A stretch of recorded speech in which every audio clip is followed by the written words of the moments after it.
contrato de longa duração exigir CTPS dos funcionários. CTPS é carteira de trabalho, né? É a sigla.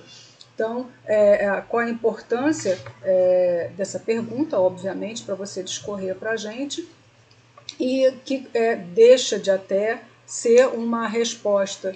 Deixa não, né? É uma resposta em relação à complementação do anterior, pelo menos no meu singelo entendimento, né?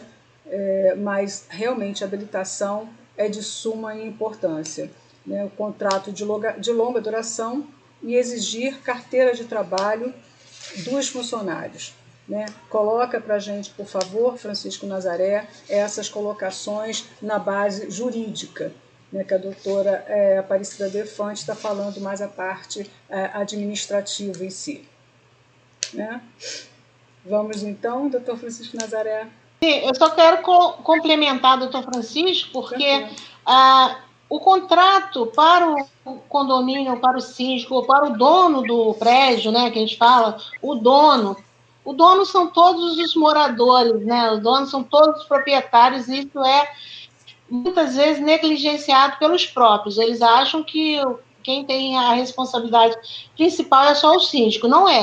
Todos nós que moramos em condomínio, ele tem sua parcela de responsabilidade, porque ele tem o patrimônio. E na medida que uma fachada, e a caixa d'água, telhado, essa parte de fachada, trabalho em altura, envolve o telhado, a caixa d'água, onde ele vai ter a água que vai distribuir naquele prédio, né? Então, é importante também não só ver esse lado do condomínio, do contratante, mas do contratante, mas também do contratado. O contratado, por sua vez, quando é uma empresa séria, quando esse contrato ele tem uma organização ali, de forma que também proteja a empresa, porque a empresa, a gente sabe que é difícil trabalhar, a gente tem muitos impostos, né? Muitos encargos, e para você conseguir cliente é difícil. Então, a empresa também, ela tem a legislação, ela tem que também observar isso para a empresa. Da empresa fazer certo e se consolidar, porque o contrato, ele é das duas partes. As duas partes estão envolvidas ali, né? O contratante e o contratado. No caso da empresa, é também saber que ela tem direitos e deveres, né? Ela tem ali os itens em que ela é responsável civil e criminalmente também, mas não pode ser abusiva a parte para a empresa, senão ela não consegue trabalhar. A gente não pode perder esse ponto em que a empresa também precisa trabalhar, você precisa da empresa para contribuir nessa manutenção de fachada, porque a gente vive numa cidade muito verticalizada, então nós precisamos dessas empresas de fachadas, porém precisa ser organizada, ser mais técnica, ela tem a tecnicidade aí, envolvendo o trabalho dessas empresas, do engenheiro ali envolvendo, tomando conta desse trabalho desde o início até o fim, e que o final seja registrado, que você tenha um documento do aceite de final de obra, que ninguém, às vezes a obra acaba e fica um trecho lá pela metade, o síndico fica reclamando porque aquela empresa foi embora, deixou de pintar um trecho, depois deixou de recuperar umas áreas, e ele vai embora. Então, esse final de obra também é importante, você ter aí um documento registrando a saída da empresa, que o síndico, ou o dono desse empreendimento, né, quem está pagando, está satisfeito. Isso muitas vezes as pessoas não tomam conta disso, vai ficando, quando vê, vai embora. E aí fica um monte de trechos sem fazer, ficam partes do serviço sem fazer. E aí a empresa geralmente não dá garantia, tem a questão das garantias, que tem que constar no contrato. Sim. Essas garantias. As garantias elas são relativas de acordo com lei. Você não pode ter uma garantia de 5 anos para uma pequena obra. Aí de 5 anos é mais para obras novas. Então, cada parte da construção, cada área, você tem determinadas especificações legais sobre garantia, né? Se você vai fazer uma pintura, é um tipo de garantia. Se você vai fazer uma impermeabilização de caixa d'água, de laje, de da área de lazer, essas garantias são muito variadas. Aí é que entra a parte legal do Dr. Francisco. Aí entra salvaguarda tanto o direito do empreendedor como de quem está contratando. Perfeito. Obrigada pelos esclarecimentos. Doutor Francisco Nazaré, por favor. Retomando, então, né? O contrato de longa duração, exigir carteira de trabalho dos funcionários, né? Por favor, nos coloque essas ponderações, parte jurídica, né? Que a Aparecida, ela nos falou da parte administrativa. Eu dei uma prévia da abordagem, né? Mas o que a gente tem que fazer? A administradora do condomínio, quando a gente chama administradora, é um nome mais moderno, né? Porque eu sou contador há 33 anos, né? E meu primeiro condomínio foi o condomínio José Pansetti, o marinheiro pintor, lá em São Gonçalo, né? Eu, filho de um operário da Marinha de Guerra do Brasil, né? E foi quando eu tive o meu primeiro quarto, com 20 anos de idade, né? E fui morar todo feliz no início de Itaúna, em São Gonçalo, quem conhece Itaúna.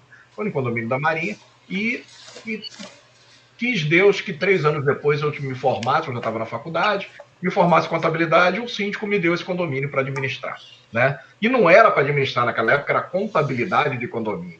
Então, a administradora de condomínio, ele perdeu um pouco a essência, né? Estou saindo um pouco do tema, mas só para explicar, é contabilidade de condomínio, né? Então, o que a administradora tem que fazer? A administradora, dentro das suas funções, ela também tem que fiscalizar a documentação das empresas contratadas, justamente para não ter aquele risco subsidiário que eu falei anteriormente na Justiça do Trabalho. Então, obras de longa duração, o que eu considero obras de longa duração? A partir de 6 meses, né? Obra que vai demorar 1 ano e meio, eu acho um grande risco você trabalhar sempre com o MEI de forma contínua. Eu acho que o MEI ele pode ser usado, é legal, mas também tem que ter o controle do contrato de prestação de serviço da empresa com o MEI, que quase não tem. Você contrata o MEI, por uma empreitada, vai lá e paga ele, você vai trabalhar 1 mês ou trabalha por hora, né? Mas também tem que ter um contrato de prestação de serviço para poder desvincular, né? Para poder ele não ter subsídio de requerer um vínculo trabalhista, né? De ter aqueles pré-requisitos da CLT que venha a ter o vínculo trabalhista. Então, o condomínio ele tem que se preocupar, sim, com a carteira de trabalho assinada da empresa que ele contratou. Então, ele tem que ter uma fiscalização no início, no meio e no fim da obra. Sempre exigir essa fiscalização. Quem vai fiscalizar isso? É a empresa contratada por ele de fazer a contabilidade, ou seja, a administradora do condomínio. A administradora não faz o departamento pessoal dos funcionários orgânicos do condomínio, ela também tem que conferir o departamento pessoal dos funcionários terceirizados. Seja ele terceirizado na área de limpeza, conservação e portaria, ou seja aqueles terceirizados de forma eventual, que tem um princípio, meio e fim. Então, o síndico tem que se preocupar, sim. O síndico não pode mais ter o amadorismo de se preocupar só com o valor da obra. Ele tem que se preocupar com a qualidade da obra. É o que a doutora Ana falou, barato sai caro. Né? O síndico, em vez de arrumar uma solução, ele está criando um problema a longo prazo, né? Porque se ele não fiscalizar, é uma poupança negativa. Uma hora vai vir essa cobrança na Justiça do Trabalho. Entendeu? Então, ele é um gestor. Se ele não tem capacidade de ser gestor, ele estuda. Vamos fazer os cursos, vamos fazer as pós-graduações da ESA, vamos fazer os cursos do Aprimora, vamos fazer... Eu não estou fazendo propaganda aqui, não, eu só estou dizendo os locais em Niterói que a gente pode buscar um aperfeiçoamento. Né? O síndico ele tem que buscar aperfeiçoamento. Né? Eu fico muito feliz que no último curso que a gente deu, não vou falar qual é para não ser propaganda, mas tem gente que fez da primeira vez e está fazendo da segunda vez novamente. Né? Legal, foi presencial, mas agora está fazendo virtual. Então, a gente fica feliz porque eu fui contratado outro dia para uma assembleia onde eu vi a síndica usando a técnica do curso. Né? Então, quer dizer, e ela é uma senhorinha. Mas, gente, uma senhorinha que está preparada pra caramba, deu um show na Assembleia, né? E eu falei para ela que eu fiquei bastante emocionado, que eu me emociono, eu sou chorão e eu trabalho com muito amor naquilo que eu faço, que foi uma das melhores assembleias de organização que eu já vi, com relatório de tudo, com slide de tudo. É uma senhorinha de 60 e poucos anos, entendeu? De quase 70 anos, acho que tem mais de 70 ela, mas fabulosa, sabe? Aí eu ainda falei para ela, olha, eu tenho poucas assembleias nas costas, eu acho que eu já passei de 800 em 33 anos de experiência, né? Mas você vê que a técnica tem que ser usada, a técnica tem que ser usada nas pequenas decisões do síndico. A contratação de uma empresa para fazer uma fachada, por isso eu falei o tema da fachada, e a doutora Vânia Baeta, que muito me honrou ter aceitado esse tema, né, é um tema muito importante. E outra coisa, qual o condomínio que não vai fazer obra de fachada? Todos vão fazer no futuro, seja agora, no presente ou no futuro. Até o condomínio novo, que às vezes já começa inaugura já com problema de fachada, por erro de construção. Então, tem que assinar a carteira de trabalho, sim, na obra de longo prazo, para você ter maior segurança jurídica. E maior segurança jurídica para os dois, tanto para o contratante como para o contratado. Sim. Era isso. Sim, obrigada, Nazaré. Nós temos muito a mania de falar em nossas falas técnicas, juridiquês, só um acréscimo aqui, síndico orgânico é aquele que é morador, o síndico morador, né, e não o profissional, né, só para poder dar um esclarecimento àqueles que não conhecem essas palavras técnicas, né, que a gente menciona.